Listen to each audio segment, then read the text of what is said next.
Olá, que alegria tê-lo mais uma vez aqui conosco para a nossa série de estudos da série A Mais Linda História de Amor. Deus tem um plano fantástico para salvar a sua família e a minha família. Começamos agora mais um estudo da série Adoração em Família.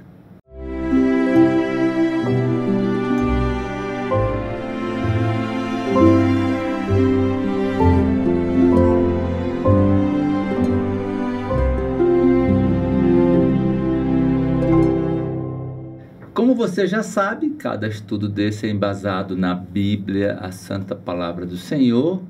E nessa série, essa temporada, temos o livro A Mais Linda História de Amor, que é o plano da redenção que o Senhor tem para a minha casa, para a sua casa, para a nossa casa. O tema de hoje é o amor reviveu.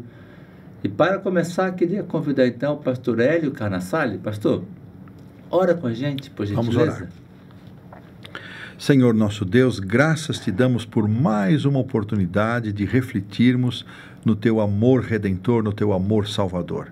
Dá-nos sabedoria, capacidade de aprender e reter esses ensinamentos tão preciosos para que a nossa vida se modifique segundo a tua vontade. Amém. Abençoa-nos e aos nossos amigos, irmãos e às nossas famílias, em nome do Senhor Jesus. Amém. Amém, amém, amém. Como você sabe, né, é fundamental ter a Bíblia como base para tudo na nossa vida. E para o estudo de hoje, pastor Josanã, que texto o Espírito Santo moveu o seu coração para dar como introdução ao nosso estudo?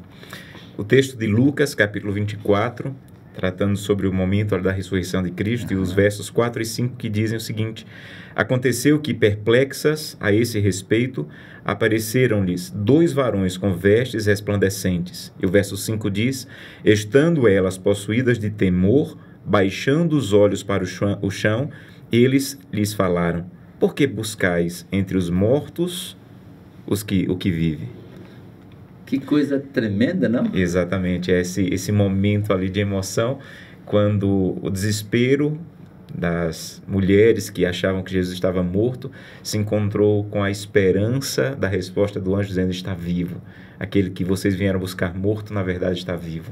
A gente fica pensando, né? Eu fiquei pensando assim, em todo o cenário que compunha aquele momento, um pouquinho anterior, quanto tanta dor, tanto sangue, tanta agonia, tanto desespero, tanta angústia, tanta sensação de desamparo que aqueles homens e mulheres sentiam ali, porque aparentemente Cristo sucumbiu à morte, né? Aparentemente eles saem dali desesperados, angustiados, perdidos, achando que tudo tinha sido em vão. Mas, Dom Hélio, que momento espetacular foi esse, hein? E, mais uma vez, contrastes, né? Você tem, de um lado, os sacerdotes que, não querendo admitir, mas agindo como tal, vão a Pilatos e pedem uma guarda, porque temiam que o corpo fosse roubado, porque esse impostor, diziam eles, diz que em 3 dias ressuscitaria. Vai ser pior se ele se rouba, vai ser, né? pior. Então, você tem esse grupo, aí vão lá os soldados e os representantes do Sinédrio.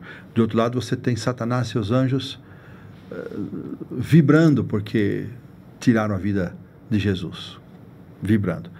E, por outro lado, você tem o céu numa tremenda expectativa.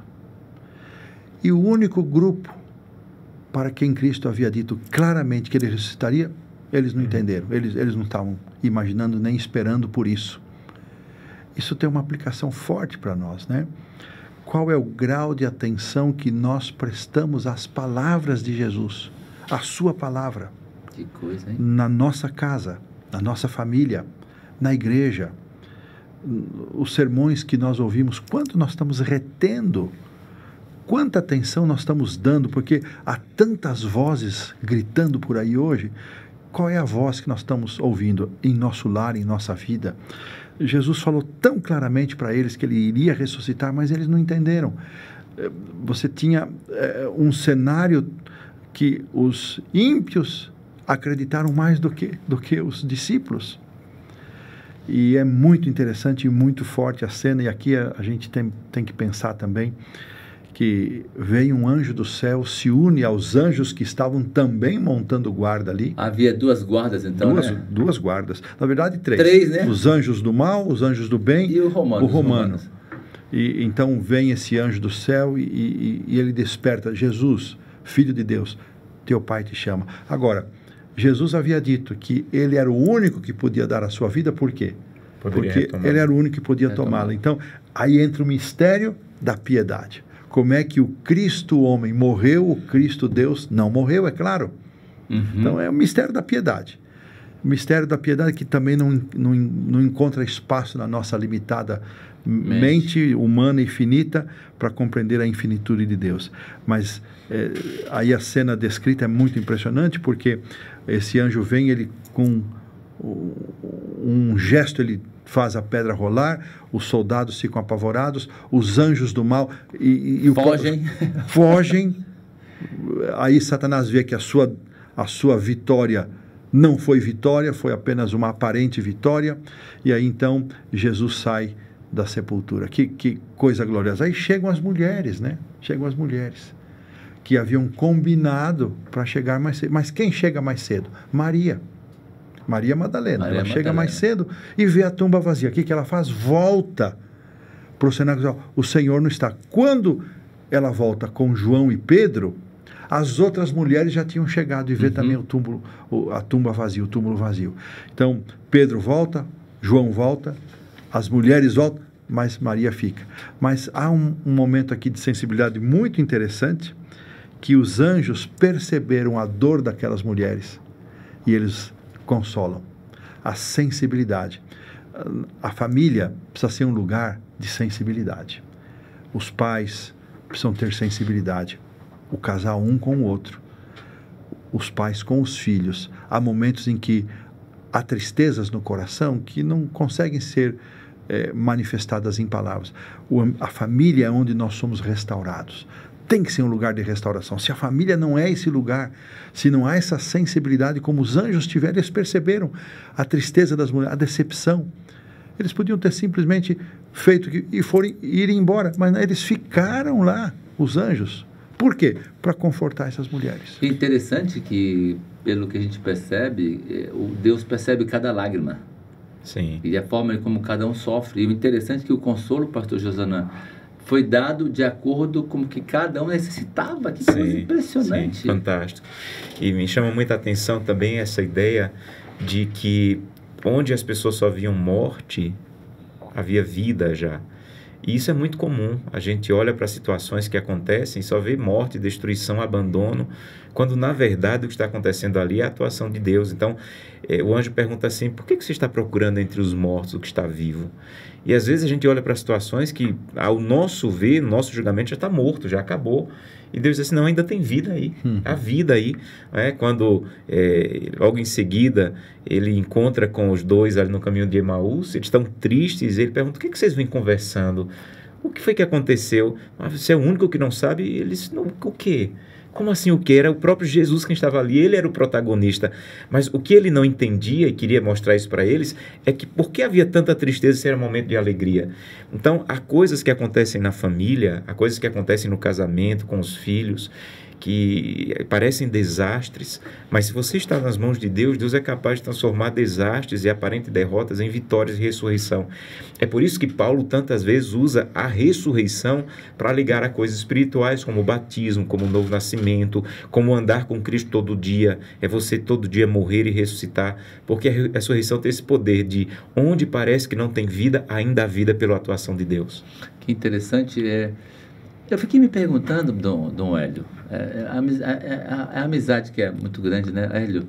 E o pastor Josanã, Maria, mãe de Jesus, foi ali, certo? Maria, mãe de Jesus, foi lá.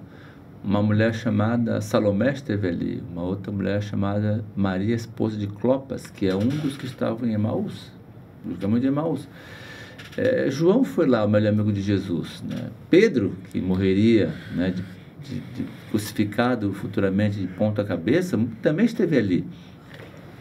A minha pergunta que eu ficava pensando ao ler o tema é por que Jesus apareceu só para Maria? Porque se fosse eu, Eu teria parecido para minha mãe, né? Sim. Mas eu preciso só para Maria Madalena. Porque foi ela a única que permaneceu junto ao túmulo, pastor Wallace, meu querido amigo. Ela ficou inconformada. Mesmo os anjos tendo dito que ele tinha ressuscitado, ela ainda permaneceu numa atitude de desconfiança. Ela ainda achava que não era bem aquilo. E ela chorava copiosamente. E aqui é uma coisa interessante, que ela observou o jardineiro, né? E essa figura que para ela era um jardineiro, era a pessoa de Jesus, e aqui é talvez um dos relatos mais lindos dos evangelhos. Jesus, ele está ali esperando por Maria, e quando ela se dirige a ele: Senhor, se tu o tiraste, o esconde, então mostra-me o lugar, que eu vou lá tirar o corpo dele. Como é que ela poderia? Veja, ela nem fala coisa com coisa, né? E nesse momento ela está chorando, e os seus olhos, cheios de lágrimas, não lhe permitem discernir a realidade. E isso é uma coisa linda, ela não percebeu que Jesus estava perto. Há muita gente que sofre, que está chorando e não percebe a proximidade de Jesus. Não percebe que Jesus está perto e acha que está sozinha, está sofrendo, que Deus esqueceu. Maria é um exemplo para nós que Deus está o mais perto possível. Quando nós nos concentramos em nós mesmos e não em Cristo, na nossa própria dor, na autocomiseração, nós perdemos a Cristo de vista. E quando Jesus diz Maria, simplesmente isso, a sua voz angelical, ela reconheceu a voz de Jesus. E aqui, mais uma vez, vem a aplicação, né? Será que hoje nós reconhecemos a voz de Jesus em meio a tantas vozes que existem por aí? Será que nós discernimos a voz de Jesus? Será que em nosso lar essa voz é ouvida? Nos cultos familiares, no entretenimento da família, na recreação, nos programas familiares? Será que nós estamos abrindo espaço para ouvir a voz de Jesus nos cultos familiares, no culto de recepção do sábado, na ida à igreja? Então é para a gente pensar. Essa passagem, uma das mais lindas do Evangelho, e ele diz: não me toques, porque ainda não subi para o Pai. Jesus, ele retarda a apresentação dele junto ao Pai para ouvir que o sacrifício havia sido suficiente, satisfatório, por causa de uma mulher. Aqui vem outro aspecto também. Ele resgata o valor da mulher, e mais, ele comissiona a mulher, e Maria se torna na primeira testemunha da ressurreição. Uma mulher, a primeira testemunha. E nesse ponto aí é importante essa questão do testemunho. Agora eles tinham um trabalho a fazer. Eles deveriam anunciar para as pessoas. Mas o capítulo que estamos estudando hoje deixa claro que não antes de receber o Espírito Santo. E eu acho isso muito, muito interessante, porque, veja, era uma notícia fantástica, ele estava vivo. Então, os que o sacrificaram deveriam ouvir, as pessoas iam dizer assim: não, eu não quero que vocês saiam sem poder. Eu quero que vocês primeiro busquem, e aí o capítulo que estamos estudando hoje fala sobre o Consolador. Vocês vão receber poder do céu para esse testemunho. Isso é muito relevante para a nossa vida também, para o momento que vivemos. Temos um anúncio muito grande a fazer. Jesus está voltando. Esse Jesus que ressuscitou está vivo e vai voltar. E precisamos também desse poder do alto para anunciar, precisamos clamar pela presença diária do Espírito Santo em nossa vida, para que as pessoas vejam que nós não temos simplesmente uma notícia, nós temos a notícia, e que essa notícia não é dada por convicção, essa notícia é dada com o poder do céu. Então, essa ligação entre dizer que ele está vivo, mas esperar que o Espírito Santo venha sobre eles, para mim é incrível, poderoso. Uma coisa, vocês estavam tão animados, empolgados, que eu queria falar uma coisa, mas eu disse: não vou falar não, deixa eles falarem, depois eu retomo um pouquinho. Uma coisa interessante que você colocou, pastor Hélio, é que quando ela diz, né, quando ele fala, onde você veio, quando ela começa a perceber, diz assim, aonde que você colocou o corpo dele? Mais adiante, em algum momento do livro, diz assim, que ela diz assim: se você levou o corpo dele, porque esse túmulo é um túmulo de rico, porque era de José de Arimateia, me diga onde está, porque eu vou buscar o corpo dele, porque eu sei aonde há uma tumba vazia, que era a tumba de Lázaro. Eu sei onde é a tumba vazia, então eu pego ele dessa tumba de rico, se for o caso, e levo para uma tumba de pobre. Mas por favor, né? Então, ela sabia do poder, porque ele havia ressuscitado a Lázaro, e agora ali ela está sofrendo, angustiada, esperando a promessa. E uma coisa que me veio no meu coração, pastor Hélio e pastor Josanã, quem sabe, para quem está nos ouvindo, Maria era tida como a pior das pecadoras. Ela não era a pior das pecadoras. Mas Maria Madalena era tido como a fama que era a pior das pecadoras, porque ela não era. Né? Ela era uma pecadora como eu, como cada um de nós. E ao apresentar-se primeiro para ela, que era tido como a maior pecadora de todos, na leitura da comunidade ali local, diz assim: não importa onde você pecou, não importa quem seja você, eu ressuscitei por você. Então, para mim é muito emblemático ele não aparecer para a mãe, não apareceu para o melhor amigo. Porque se aparece para a mãe, diz, não, apareceu para a mãe. Maria é uma mulher tão santa, apareceu para Maria. Para João era o melhor amigo. Mas quando aparece para a mulher, que era tida como a pior prostituta, ele disse: eu estou vivo para resgatar todos, não importa como você se sinta, não importa quem você seja. Isso para mim foi muito tocante, muito pastor Alice, ela era tida assim por um erro que havia cometido e abandonado. Sim, sim. Mas cruelmente ainda tida como tal. E isso vale também para a iniciativa de Deus, a misericórdia de Deus. Deus não vê e não julga como vê e julga o ser humano, né? E transformar Maria, que não tinha esse conceito todo de excelência, na primeira testemunha da ressurreição, vai lá, é relevante para nós, porque o que nós podemos nos tornar mediante a graça de Cristo, porque Cristo não olha para mim, para nós, e vê o mal que eu sou, o pecador. Ele vê o que eu posso me tornar mediante a operação da graça dele. Exatamente. Então, que ninguém se considere indigno isso. a ponto de não poder participar. E volto a uma observação, a um conceito de que a melhor forma de nós esperarmos a volta de Jesus é testemunhando. Ativamente. Agora para terminar, porque o tempo está acabando, Jesus vai ao céu para receber, como o Hélio falou, esse dito do Pai, esse reconhecimento. O sacrifício foi completo e suficiente. Como o céu recebeu, depois de estar ali desesperado, angustiado, morreu, está lá na tumba? Como o céu recebeu?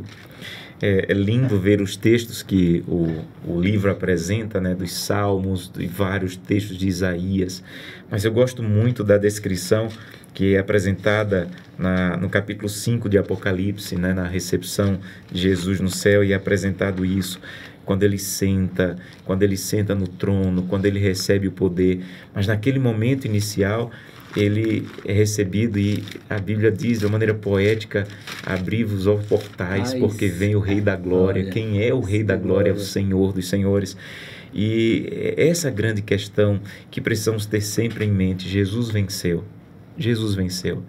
E como ele venceu, a garantia de vitórias para a minha família, a garantia de vitórias para a minha vida.